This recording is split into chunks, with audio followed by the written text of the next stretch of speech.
શહેર નજીક આવેલા અણખોલ સીમમાં ગટર લાઇન ચોકઅપ થઈ જતા પ્રોજેક્ટ મેનેજર અને તેનો લાઇનમેન ગટર લાઇનની તપાસ કરી રહ્યા હતા. કામકાજ દરમિયાન ચેમ્બરમાં લાઇનમેન બેભાન થઈ જતા પ્રોજેક્ટ મેનેજર તેને બચાવવા માટે ચેમ્બરમાં ઉતર્યો હતો. જોકે બંને બેભાન થઈ જતા કર્મચારીને ખાનગી અને કોન્ટ્રાક્ટરને સયાજી હોસ્પિટલમાં ખસેડવામાં આવ્યા હતા, જ્યાં બંનેને મૃત જાહેર કરવામાં આવ્યા હતા. શહેરની નજીક આવેલા અણખોલ ગામની સીમમાં વુડાની ગટર લાઇનનું કામ કરતા લાઇનમેન અને પ્રોજેક્ટ મેનેજરનું મોત થયું હતું. અમદાવાદના નિકોલમાં રહેતા 45 વર્ષીય વિપુલભાઈ માંગરોલિયા પ્રોજેક્ટ મેનેજર તરીકે કામ કરે છે. શુક્રવારે વિપુલભાઈ તેમના અન્ય કર્મચારીઓ સાથે અણખોલ ગામની સીમમાં ખાતે ગટર લાઇનનું કામ કરવા માટે આવ્યા હતા. ગટર લાઇન ચોકઅપ થઈ ગઈ હોવાથી વિપુલભાઈ માંગરોલિયા અને અક્ષય ભાભોર લાઇન તપાસતા હાઇવે નજીક આવેલા અણખોલ પાસેના હિમાલયા પાર્ટી પ્લોટ નજીકમાં આવેલી ગટરના ચેમ્બર પાસે પહોંચ્યા હતા.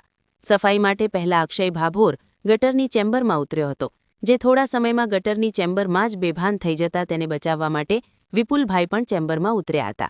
જે બાદ બંને બેભાન થઈ જતા તેઓને હોસ્પિટલમાં લઈ જવામાં આવતા તેઓને મૃત જાહેર કરવામાં આવ્યા હતા.